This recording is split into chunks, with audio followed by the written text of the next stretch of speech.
Please ಬೇರ್ with my voice. Hi ಎಲ್ರಿಗೂ ನಮಸ್ಕಾರ, ನಾನು ನಿಮ್ಮ ಕಾವ್ಯ. ವಿಡಿಯೋನ ತುಂಬ ತಡವಾಗಿ ಮಾಡ್ತಾ ಇದ್ದೀನಿ. ಕಾರಣ ಬಿಗ್ ಬಾಸ್ ಮನೆ ಹೊರಗೆ ಬಂದ ಮೇಲೆ ನನಗೆ ಎಷ್ಟು ಜನರ ಪ್ರೀತಿ ಸಪೋರ್ಟ್ ಸಿಕ್ಕಿರುತ್ತೆ ಅನ್ನೋದನ್ನು ಇಮ್ಯಾಜಿನೂ ಮಾಡಿರಲಿಲ್ಲ. ಅದನ್ನು ಡೈಜೆಸ್ಟ್ ಮಾಡ್ಕೊಳ್ಳೋದಕ್ಕೆ ಸ್ವಲ್ಪ ಟೈಮ್ ಹಿಡಿತು. ಫಸ್ಟ್ಲಿ ನನಗೆ ಅವಕಾಶ ಕೊಟ್ಟಿರೋ ಕಲರ್ಸ್ ಕನ್ನಡ ವಾಹಿನಿಗೆ thank you so much. Honestly ಹೇಳಬೇಕಂದ್ರೆ ನಾನು ಬಿಗ್ ಬಾಸ್ ಮನೆ ಒಳಗೆ ಹೋಗೋಕ್ಕೆ ಮುಂಚೆ PRs ಇಲ್ಲದೆ ಜನರಿಗೆ ರೀಚ್ ಆಗೋದು ಸ್ವಲ್ಪ ಕಷ್ಟ ಅಂತ ಒಂದಿಷ್ಟು ಫೀಡ್ಬ್ಯಾಕ್ಸ್ ಬಂದಿತ್ತು. ಬಟ್ ನಾನು ಧೈರ್ಯ ಮಾಡಿ ಪರವಾಗಿಲ್ಲ, ಎಷ್ಟು ಜನಕ್ಕೆ ರೀಚ್ ಆಗುತ್ತೋ ಆಗಲಿ, ಎಷ್ಟು ದಿನ ಒಳಗಡೆ ಇರ್ಬೋದು, ಇದ್ದು ಬರೋಣ ಅನ್ನೋ ಒಂದು ಮೈಂಡ್ಸೆಟ್ಟಲ್ಲೇ ಹೋಗಿದ್ದೆ.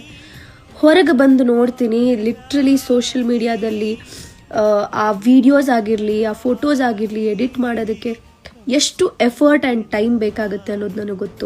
ಪ್ರತಿಯೊಂದು ವಿಡಿಯೋಗೆ, ಪ್ರತಿಯೊಂದು ಫೋಟೋಗೆ ನೀವು ನಿಮ್ಮ ಟೈಮ್ ಆ್ಯಂಡ್ ಎಫರ್ಟ್ ಹಾಕಿದ್ದೀರಲ್ಲ, ಅದಕ್ಕೆ ಹ್ಯಾಟ್ಸ್ ಆಫ್ ಹೇಳೋಕ್ಕೆ ಇಷ್ಟಪಡ್ತೀನಿ.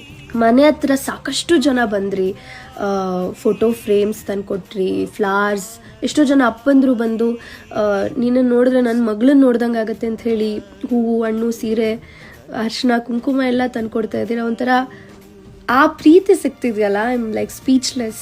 ಹಾಗೆ ಟ್ಯಾಟೂ ಹಾಕ್ಸ್ಕೊಂಡಿರೋದ್ರ ಬಗ್ಗೆ ಮಾತಾಡಲೇಬೇಕು ನಾನು.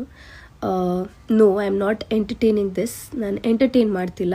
ಬಟ್ ನಮಗೆ ಎಷ್ಟು ಖುಷಿ ಆಗುತ್ತೋ ಒಬ್ಬರು ನಮ್ಮ ಅಂದರೆ ಲೈಫ್ ಲಾಂಗ್ ನಿಮ್ಮ ಸ್ಕಿನ್ ಮೇಲೆ ಆ ಟ್ಯಾಟೂ ಇರುತ್ತೆ, ಅದಷ್ಟು ಪ್ರೀತಿ ಕೊಡ್ತಾ ಇದ್ದೀರಾ ಅಂತ ಎಷ್ಟು ಖುಷಿ ಆಗುತ್ತೆ. ಅಟ್ ದ ಸೇಮ್ ಟೈಮ್ ಬೇಜಾರು ಕೂಡ ಆಗುತ್ತೆ. ಬಿಕಾಸ್ ಬೇಡ ಅಂತ ಅಂದರೆ ನೀವು ಜೆನ್ಯೂನಾಗಿ ಬಂದು ಖುಷಿಯಿಂದ ಮಾತಾಡ್ಸ್ತಿರಲ್ಲ, ನನಗೆ ಅದಕ್ಕಿಂತ ಹೆಚ್ಚಿಗೆ ಇನ್ನೇನೂ ಬೇಡ.